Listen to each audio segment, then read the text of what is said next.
And welcome in, everybody. Chris Landry here on another edition of Big Ten Football and Beyond as we have much to get to today. A lot going on the field, off the field. Uh, we're going to get into the big Michigan State game, James Franklin talk, a lot of other talk around the world of college football as coaching searches are, I wouldn't say heating up. They're becoming more and more plentiful as I can speak from personal experience. But we're going to get into a lot of that today. This is Big Ten Football and Beyond, and you can catch us live on Twitch TV, the Chris Landry channel, twitch.tv/Chris Landry Football. You can catch us on the YouTube channel, Landry Football. Twitter Live as well. You can check us out on all of those platforms. We certainly invite you to sign up for Big Ten Football and Beyond. Go to LandryFootball.com is the simplest way, folks, to go and download the podcasts and listen to it and join us there. We've got all the film room breakdowns of all the Big Ten games from this past week up on LandryFootball.com. And that's why you want to become a member of LandryFootball.com to get the detailed film room analysis that we have for you. We'll talk a little bit of an overview of what happened in the league game by game a little bit here. I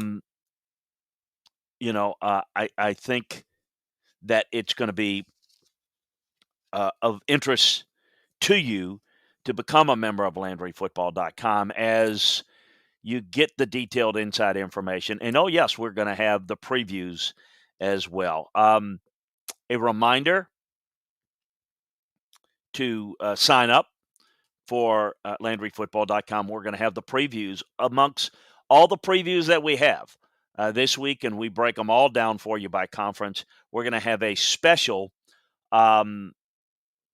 preview of Michigan State. I can tell you that for sure. So check that out. Got some great news for you folks that are into the gaming aspect of football, college or the NFL. But we're going to get to that in just a minute. So I kind of laugh because I don't want this to come across incorrectly. Because it's not a I told you show or anything like that. And by the way, a reminder also, join us in the chat room. Any questions on anything going on, it's Big Ten Football and Beyond. So it could be anything related to college football, the coaching searches, anything going on with the games. We get to it. Any question, it doesn't have to be in the Big Ten. We'll get to it all. But I digress and go back to what I was saying is one of the things, and I think it's fine that everyone wants to have an opinion and everyone's got an inside scoop about what's going to happen here or there, and they have no clue. And so one of the things I want to do, and I'm thinking about, I did a podcast on it last week about inside a coaching search, but I may expand it a little bit more this week on the Landry Football Podcast about how do you know what's going on? How do you trust the information? And the answer is you shouldn't. There's a lot of ridiculous information that gets thrown around. The problem is if it's an ex-player or it's somebody that says, here's what I'm hearing, and it's just like it makes news. And it's clickbait. And so everybody goes to it and says, wow, did you see that? Yet no one out there seems to have a filter or a brain to really understand what's going on. So they listen to what other people say. And then I realize, well, Chris, that's kind of a rude thing to say, and it's kind of arrogant. And you know what? You're right. And I guess it's because when you're involved in the process, you understand that it is so completely different than what people in the media talk about or the fan bases talk about or message boards or what have you that gets repeated to me because I wouldn't spend a second on those things. it is a complete different world. So one of the things I would mention is that, uh, yeah, because I'm involved in it, I kind of know a lot more than publicly could be known. So therefore, you don't know what you don't know. So those folks that are bringing out this story and that story, somebody's telling it to them, and they're taking that as good information when really all they're doing is spreading out bullshit. That's what it is. Carson Palmer comes out on a national show of some sort yesterday or whatever and said that, what did he say? He said, among the candidates is Mike Tomlin of the Steelers. No rhyme or reason for that. Ryan Clark, former Steeler, said, oh, yeah, Mike Tomlin would be definitely interested in the LSU job or the USC job. What's the basis of that? If it's, I talk with Mike regularly, talk with his agent, I do know that he's in, is there any substance to it? No. Let's throw stuff against the wall and see if it sticks is kind of the mantra. Well, it's just people who have no frickin' clue about what they're talking about. So Mike Tomlin today comes out and says, I consider that an insult. Well, of course it is. It's embarrassing. He's got a great job. He's in the NFL. You're not going to see those type of guys be interested in a college job at USC or LSU or anywhere else. It's, there's certain circumstances where maybe coaches may be interested, but other than just throwing it out there, other than just speculating, you know what, I think this, and then oftentimes that's what people do. They say, I think this guy would be good. Sometimes people ask me, who would you think would be a good fit here or there? Well, this is what I would think. I think it would be a good fit for the school or the team, or I think it would be a good fit for the candidate. It doesn't mean that there's anything there. And so people just make a life of its own on it. And so you get a lot of that. But the other thing I kind of laughed about today was something that I've talked about for some time. And that is kind of the MO of James Franklin. You've heard me say how he's got a lot of people in the media fooled, and certainly fan bases fooled, of how good a coach he is when he's as average as can be. He's lived off of, look what he did at Vanderbilt. No one ever does anything at Vanderbilt. I get it. I saw it. I studied it. I know what happened, and I don't take anything away from the contributions that he made to Vanderbilt. I also thought there was a lot of value of him moving on from Vanderbilt as quick as he could before it started to implode upon him, because there are reasons why they had success, some of which he inherited. He inherited some talent at Vanderbilt that was better than most, and he also was a great salesman, and he's really good at that. He's a really good talker. But it was going to implode, and it wasn't sustainable with anyone, much less James. And it made a lot of sense for him to leave and go back home to Pennsylvania and get the Penn State job. Again, really good salesman that if you can hire the right staff, you can have success. But what I've explained about James for years and years is a couple of things. One, he's a talker. He's a salesman. He's also very thin-skinned. So he's always trying to prop up his image. He is not a great recruiter. He's a good one, at times a very good one, but he's not great. He's not elite. And he is weak as an on-field strategist and a football mind. He is someone that relies on hiring his staff and letting them do it, much in the way a Dabo Swinney or an Ed Orgeron has done it. And those two guys have won national championships. In the case of Dabo, too. James hasn't won anything.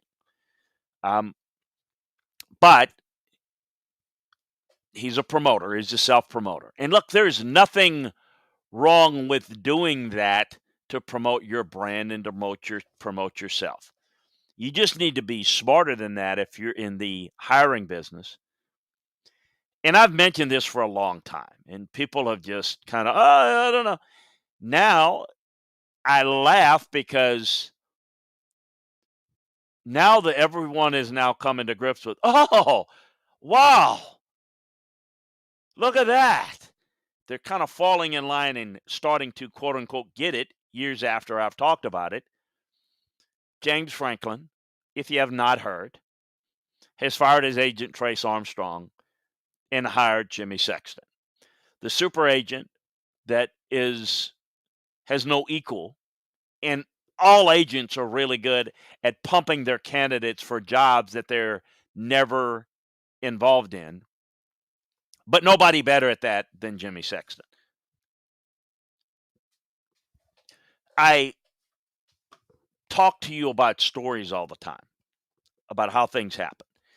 So when Texas A&M, when Scott Woodard was trying to hire his head coach at Texas A&M, it was only one candidate and one phone call. It was Jimbo Fisher all along. They had an agreement in place, a verbal agreement, an understanding, if you will, that he was going to leave Florida State for A&M. Jimbo, make of it what you want, frustrated at Florida State, basically kind of let go of the rope at the latter end of the stages at Florida State. A bad look to not stay committed to your team and whatnot, but he had got frustrated with the administration and the promises and everything, and he was going to A&M. Yet at the same time, when that deal was done, and those of us that work in the coaching search industry knew that that was taking place, James Franklin's name is constantly, again, go back into the media portion of that. James Franklin's name was thrown in the whole time. Now, why was that done? Was it done portionally because a school's trying to to promote it? The agent of the candidates tend to promote and promote because what does it do? What is James Franklin's MO there? It's James Franklin, protecting James Franklin. And again, nothing innately wrong with taking care of yourself. It's nothing. But it's about, A, you're criticizing me here at Penn State. I'm going to have myself promoted for every job. I'm going to be the guy that, quote unquote, everybody outside of State College, Pennsylvania wants me to coach their team. So it's going to do one of two things. A, get people off my back in State College, Pennsylvania and beyond that are criticizing me. Or B, maybe tries to get somebody interested enough to consider me to maybe have a soft landing spot so that I can, quote unquote, get ahead of the posse before Penn State runs my ass out of town. That's the motivation. It was the motivation when he pimped himself for the A&M job that was never really, he was never under consideration. And it's been every other job. Go back and look. If there's a job opening, James Franklin names come up with it. The Tennessee job. Yeah, they wanted James Franklin. That's any job. It's just his name is brought up all the time for a reason. Now, isn't that true of a lot of great coaches? Yes, it is. It is one thing if you're Matt Campbell and your names get thrown out. Luke Fickell if your names it's thrown out. But when you're James Franklin and you've done a nothing more than adequate job at Penn State, and you are having the news cycle try to spin and spin and spin in your favor, it is almost shameless. It truly is. He is not someone that is respected in football, and yet people are starting to figure it out now. Again, welcome to the party. It's the difference between being on the outside trying to peek in or being on the inside. People ask me out there, well, how do you know that? Look, I don't know what a school tells me, first of all, they may not tell me anything. B, they may ask, but I don't know what they're doing with the information that I give them on a coaching prospect or a coaching candidate. So I don't know what a school's going to do, but if you're going to really know what's going on in coaching searches, you got to know it from a little bit of one angle, the school, and you got to know from the candidate angle. It's got to match up, it's got to make sense, and you got to dig deep.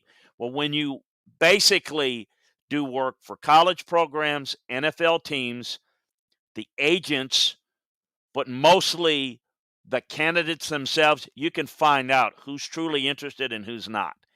And you can find out because very often I get asked, hey, would you kind of help me with this job? Can you make a phone call? Can you put my name inside? And then oftentimes that leads to that name on the inside getting out in the media. And, you hear it because very often I get asked to, and if I only do it if I feel the guy is qualified, I'll say, to a school, to a certain administrator that about a certain candidate, and then all of a sudden you hear that name come out in the media somewhere as, oh yeah, they're strongly considering him. When I know they're not strongly considering him, hell, I've been trying to get him to at least take my phone call on the guy. When you're involved in it, you tend to know what's BS and what's real. When you're not, you're going to listen to what somebody tells you. So if you're going to listen to people and it's just a fun gossip, which look, that's the reason why the National Enquirer makes so much money, right? Some actress is having an alien baby. Can't possibly be true, right? But it's interesting read. That's kind of where we are. So information, good information, bad information, don't know. Now, what does this mean? Signing with Jimmy Sexton. It means more of that pumping because my name's not being pumped enough. Is it James trying to get a USC or an LSU job? Or trying to get further into the negotiations with those jobs to get a better deal out of Penn State, a new deal out of Penn State? You can bet a dollar to a donut that James Franklin's going to get something out of this. More from Penn State or somewhere else. The only way is if they call his bluff. And I'm not hoping that they call his bluff because nothing against James and what he's got coming to him. If he can convince folks to give him money, more power to him. That's the American way. It's capitalism. I'm just telling you, like a player is hyped up and is not as good as the film says, the film tells me how good a coach James Franklin is because I know how to coach. I have coached, and I know how to evaluate him. Most people just look at it from a superfluous view. They like this guy or don't. I purposely try not to like a person or dislike a person based on general things, but specifically evaluated in a cold, hard, systematic, regimented process. One of the things that James is going to get done is he's going to get more money where he is at Penn State or something's going to happen somewhere else. But the perception is going to be that he turned down USC and LSU. That's going to be the perception. Or does he want to make that move and try to hit the reset button to where he will get a boatload of money to leave if Penn State doesn't give him what he wants? Then he will take that money and get a boatload of money somewhere else. And I don't think he'll be successful at either one of those places or anywhere else for that matter to the level that they expect. But he'll walk away with a lot of money. And perhaps, as we like to say, get ahead of the posse by getting himself another job before he gets run out of that job. Look, I'm going to tell you, there's a lot of people around that Penn State program that would like to see a change, that would like to see Penn State save the money. If you could get Luke Fickell, for example, I don't know that Mel Tucker would leave this quickly. But if you could get either one of those guys at Penn State, that is a tremendous upgrade.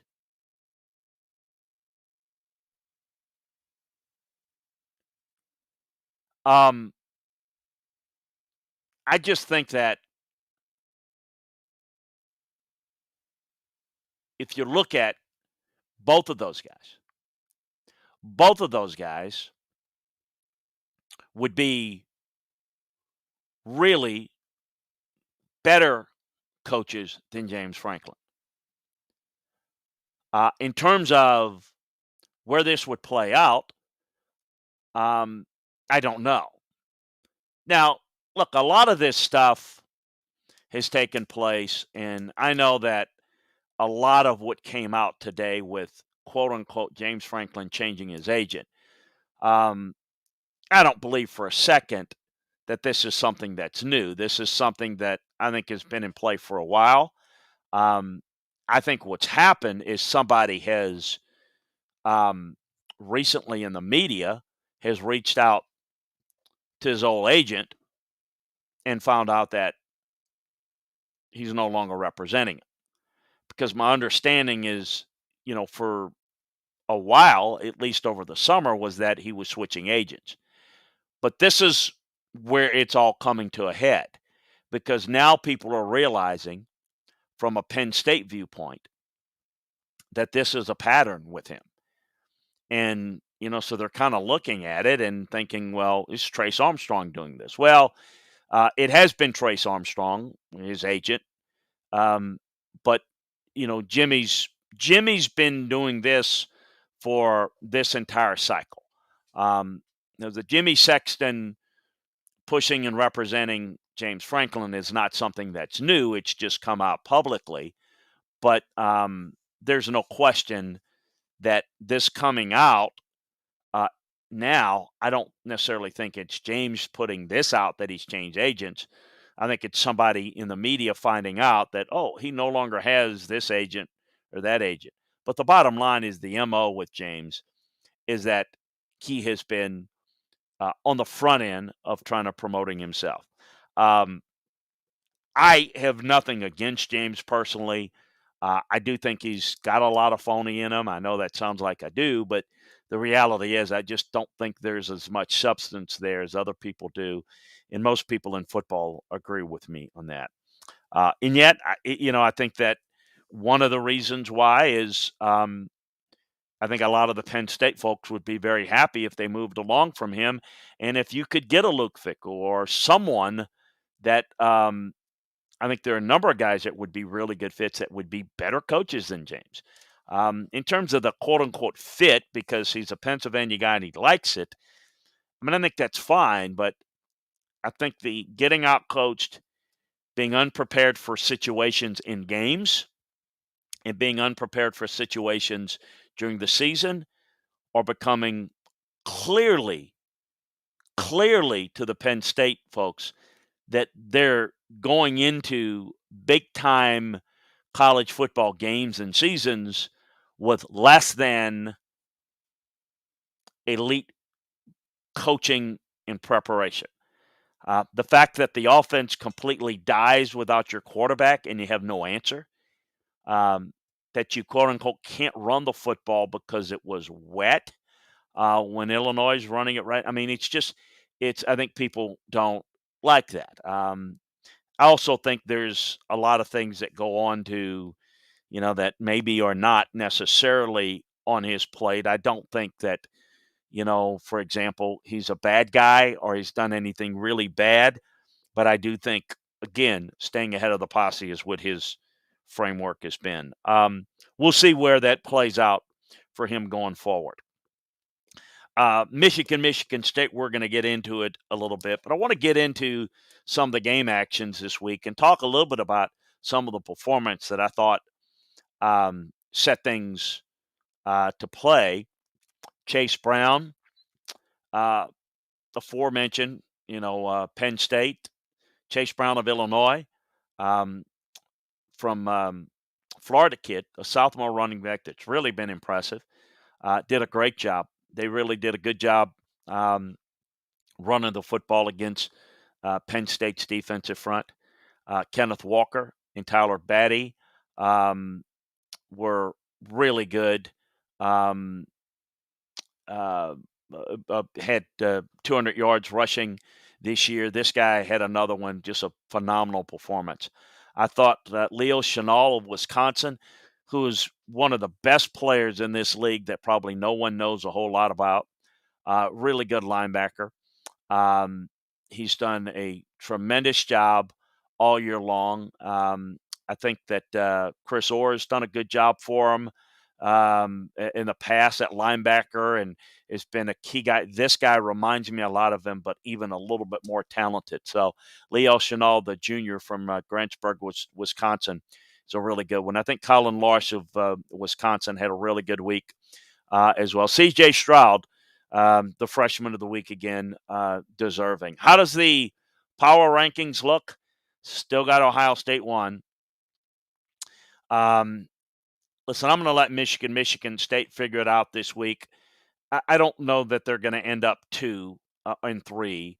I think Iowa, then I would probably put Penn State, Minnesota, but Penn State a little bit more from a talent standpoint. Minnesota's playing a little bit better right now.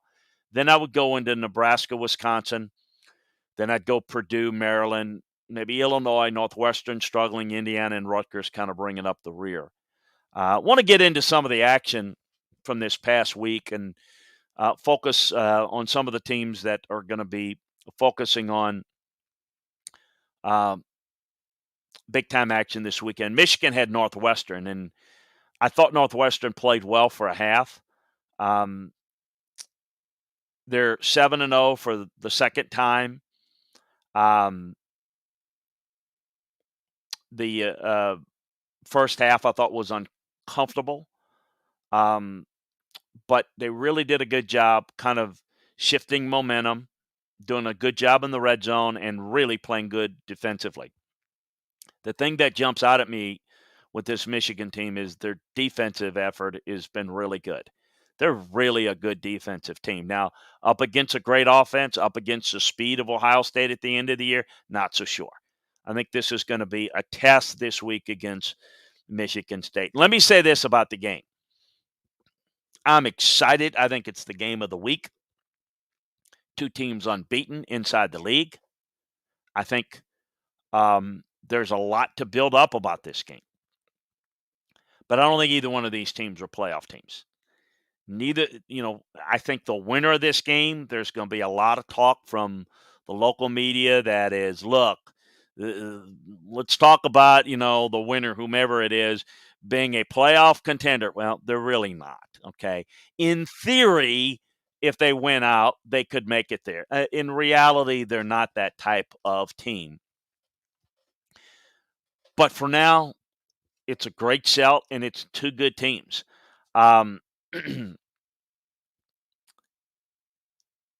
Defensively, the one thing I'm seeing is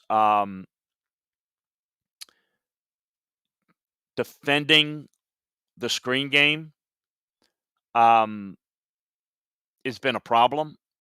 I think the slants at times have been a problem. I think that a lot of misdirections and a lot of screens are probably going to be in order for Michigan State this week.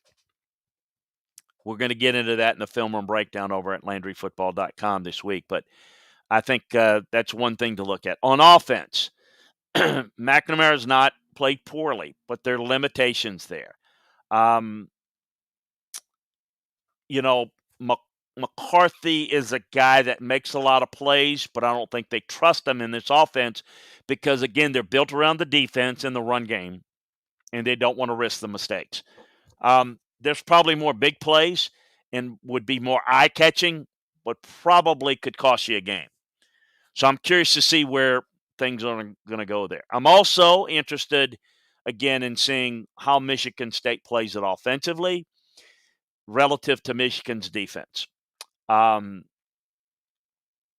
I think it's a big key going forward um, to look at what this Michigan's pass rush can do and whether they will do a good job staying in the rush lanes. Aiden Hutchinson and Ajabo has been really good. I'm curious to see how Michigan State attacks it. I am curious to see whether the passing game of Michigan can be good enough. It looks to me on film, it looks like Michigan State's been a little bit more complete as a team, but I think Michigan's strength defensively is just a little bit better. Um, I think red zone performance obviously is really key here. I'm excited about the game, just excited. Northwestern, it looks bad. Look, they don't run the football as well as they normally do, and they don't play defense consistently well enough. And that's what they do. Everything branches off from that. The play action pass doesn't work if you can't run the football. And if you really can't make enough plays and protect the football, that's not Northwestern football. And they really are struggling. I thought Helinski faced a lot of pressure against Michigan. Um, can they win enough games? I'm not sure. I'm not sure. Let's get into the Illinois Penn State game. From an Illinois standpoint, the quarterback play was very poor, and you had an injury in the game to begin with. You didn't have big plays in the pass game. Brandon Peters deserves some credit coming in and making some plays when he had to, but not enough. It was the play up front. It was Chase Brown. It was Josh McCray.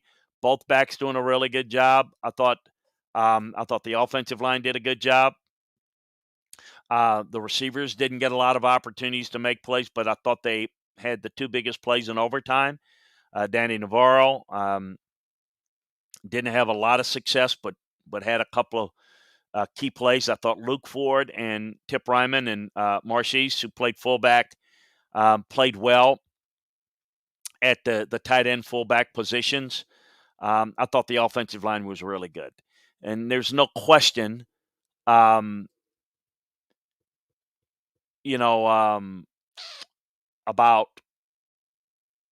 this offensive line and, Penn State's defensive front has been banged up. It's got a problem. There again, is it to the point where you can't get off the field against Illinois? That is, again, part of what I would say. We're not talking about, you got beat by Ohio State. You even get beat by Michigan, who's maybe a little bit healthier, or Michigan State or something like that. You're getting beat by Illinois, a team that really doesn't have a whole lot going for it. But I thought the interior of the offensive line played well, and I thought they obviously went into heavy jumbo looks. I mean, they went to 14 personnel a lot. I mean, they really did a tremendous job. They didn't pass protect all that well, but they ran it so effectively that they really controlled the line of scrimmage enough to be pretty effective. The defensive line got run over by Wisconsin 2 weeks ago. Played pretty well in this game. Well, when you got a team that doesn't have any answers running the football, that's a big part of it. I thought the linebackers, Hanson and Hart, played well. Barnes really did a good job in the blitz package. I thought the secondary made some mistakes early with Eddie Smith getting burned for a touchdown, but they overall played pretty well. Brown and I thought Kramer, the center, played well. I thought Barnes, I thought Randolph on the defensive line, and Tolson played pretty well. For Penn State, I don't know how else to say it other than an ugly loss. And I don't mean to pile on them. I don't. I think there are times when they deserve a lot of credit. This was not a good team that beat them. Yeah, it was close. Yeah, it could have gone either way. It was how it looked and how it came off. And quite frankly, how you were outcoached by a team that's not very well coached.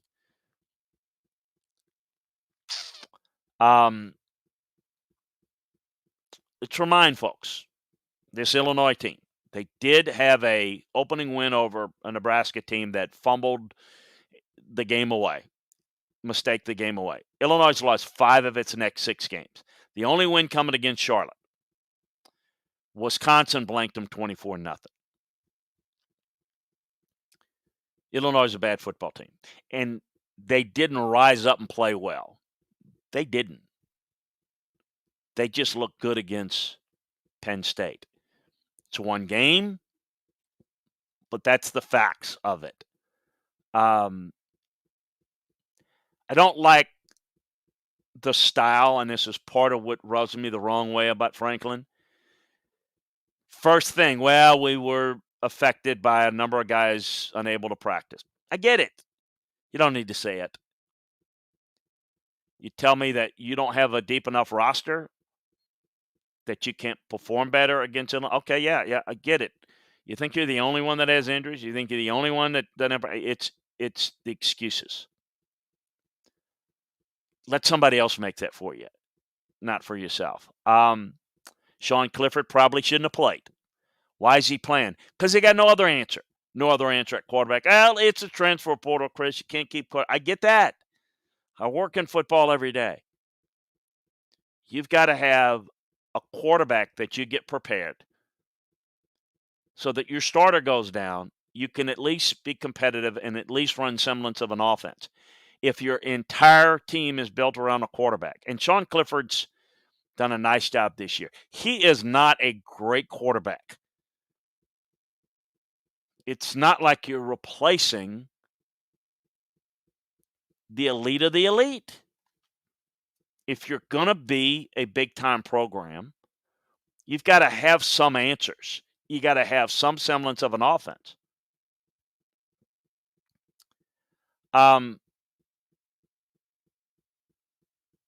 You're talking about a defense in Illinois that is right at the bottom of the Big Ten in run defense. They give up 170 yards a game. This offensive line's not good. So you can't protect well against good fronts. You can't run the football well. That's part of it. Got to have a quarterback that can make some plays or at least manage things. Is, the offensive line that bad? Is it, why haven't you recruited better than that? I mean, they looked inept on the offensive line. It's a real bad look. It's a real bad look. And Mike Yurcich is a bright play caller, but we're not talking about a substantive, eclectic, can do things a little bit differently, a different way to go about it against a different opponent. Look, the defense allowed only 1 touchdown, and it created a couple of turnovers. But it is the run defense. They were gutted. Let me let this sink into you.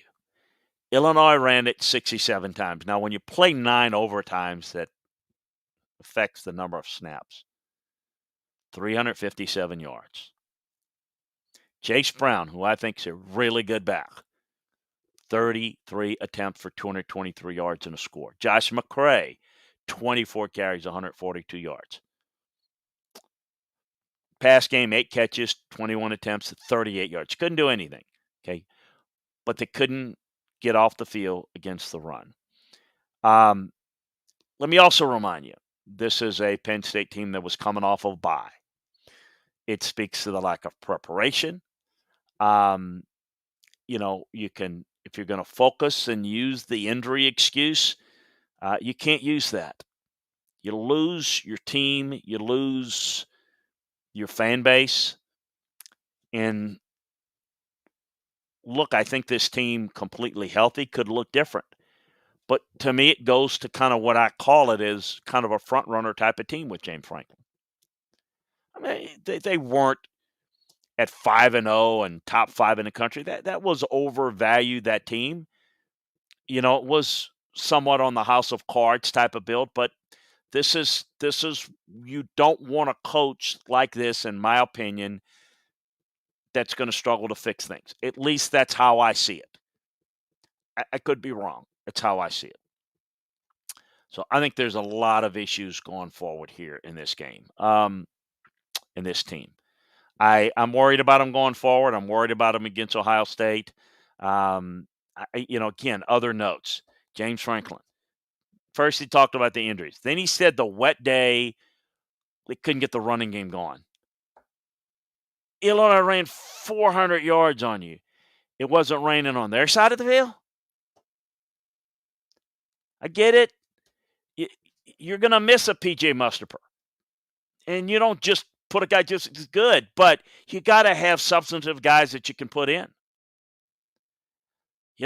I don't look at the overall talent level and say there's not enough depth there. There's not enough leadership.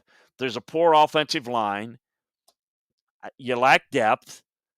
Yeah, Dotson's a great player, and I think Lee can be a good player. They've got some players. They don't have enough of them. They don't have good coaching. We'll get to your questions here. See, Jake's got a couple of them. Wisconsin bounced back against Purdue after Purdue took care of Iowa. They didn't need the passing game against Purdue. They had the game on the ground, dominated, won in double digits, passed it 8 times. I thought they did a good job, and this is where I think Wisconsin's, you can run the football. If you're playing a team you can run the football against, this is where Wisconsin, defensively, they're really good.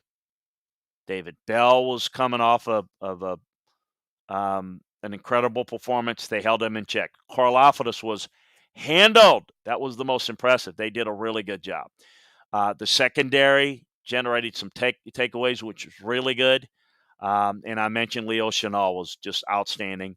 Larsh has also done a really good job and been accurate with his field goals.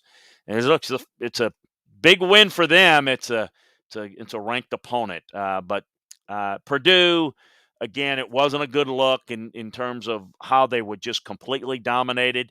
But it's a style fit, right? The physicality of Wisconsin was greater than, and they were not able, but the difference is on the defensive side, you saw Wisconsin do a better job defending Purdue's passing attack than, say, Iowa could, partly due to injuries. Hey, PJ Fleck's doing a really good job with this team. Maryland's not very good, and they're banged up too, but they're just not very good. They're not very well coached. But Minnesota just keeps rolling along. You look at who's playing running back, it doesn't matter. They are a well-coached up front. They run the football well. They've got good backs that they always run the football well. They had 292 rushing yards on 49 carries, almost 6 yards a carry, 4 touchdowns. Really good job. The tight ends block well. The defense, Joe Rossi's defense, continues to show up and play well. Very impressed with what I'm saying. The freshmen, Bryce Williams is the feature back, Kai Thomas and Marquise Irving, all did really good job there. But it's the offensive line that most is impressive and the reason why they can sustain that running game. All things that I thought were really, really impressive. I thought the defensive line has did a really good job. Did a really good job. You've had guys over there, Coughlin and Rashad Hegeman and Sam Renner, Steve Richardson, but they go 1 through 8. They play hard. They play well. They're not as well known, but they're really, really good. You've got Maffey and Odomwamo. You've got Pickney and Carter at tackle. You got MJ Anderson and Rush and, Do Treadway and Val Martin. Really good depth. They're really impressed with what they're doing. They got Northwestern next week and headed to a bowl game. Maryland looks really bad shape. Look, this is a team that has some playmakers, and we see that, but they're not very well coached at all. They really struggle. They make a ton of mistakes. they can be their own worst enemy there.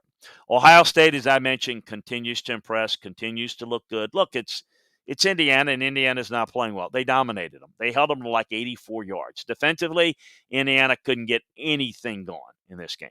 Offensively, I know Indiana's not very good, but they were completely shut out. I think, you know, offensively, Stroud is starting to play with a lot of confidence. Travion Henderson is a great player. The offensive line is the most physically gifted in the country and are starting to play like it. Incredible. They run that split zone with the tight end cross blocking the opposite defensive end, and it is tough. Good luck stopping it. They're very, very good at that. Defensively, continuing to get better every week.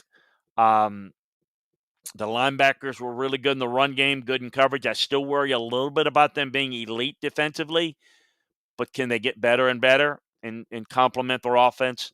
At least they're doing it to this point. I am impressed. So Indiana is not the same team.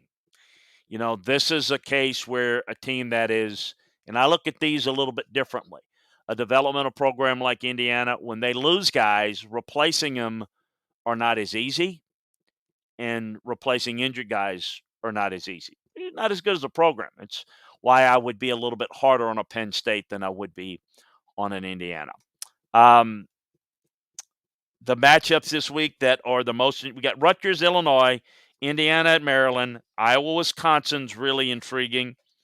Minnesota, Northwestern, I don't think it's intriguing. I expect Minnesota to win. Purdue, Nebraska, Penn State, Ohio State is a look. Let's watch it. Don't know that it's going to be a really good game. And of course, the game that everyone is going to focus on as well, they should, is Michigan, Michigan State. We're going to have the breakdowns of all these games inside the film room over at LandryFootball.com. Let's see here what Jake says. Do you think Cade McNamara has a short lease if Michigan finds himself playing from behind in the upcoming game, or is he their guy? There's a lot of J. McCarthy chatter out there. Yeah, well, Jake, we talked about that in Michigan. I do think that if they get behind, they could. That's usually not the MO for Jim Harbaugh, but I think it's possible. I think they would have to get behind, as you're alluding to, and I think it would have to be they're searching for some offense, and it would be one of those we need a spark type of things. Jake says, you've been critical of the way Mike Leach has thrown his players under the bus in front of the media. What were your thoughts about Brett Bielema speaking publicly about his roster last week? If the team was going to quit on him over it, they probably don't pull that upset off. Yes, I was critical of Brett criticizing him. Whether they won the game or not, whether they quit or not, sometimes it can go both ways. It doesn't mean your players are going to quit on you. It means that you don't have confidence in your players. Now, you could have the players say, well, we'll show you. I don't know that had anything to do with the upset or not. It probably had more to do with Penn State than any. I will tell you again, it wasn't so much what Illinois did, but what Penn State could not do in this game. Very critical. I think it was unnecessary and inappropriate for Brett to not talk about his team and say the guys are not responding, they're not working hard. All those things I think are fair game. What I do not think you do is you publicly talk about how your roster's not any good, and I think that becomes something you just leave to other people, and it's a bad look. But the team certainly did not quit against them. On the contrary, they did. And, look, maybe he's got the pulse of his team. Hopefully he does. Maybe it did spur him on a little bit. I don't know. But, yeah, I talked about when it happened. That's actually, I know last week I talked about it quite a bit when talking about Illinois and Brett's stance on that. So that's my view on it.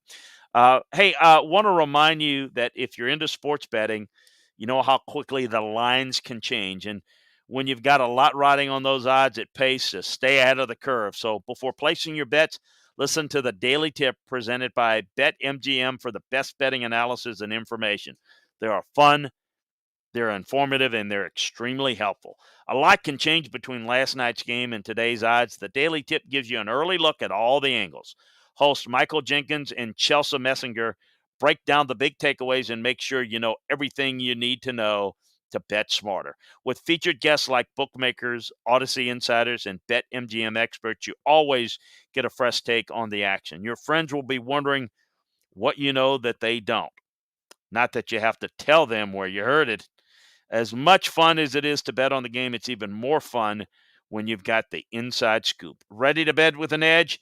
Tune into the Daily Tip presented by BetMGM.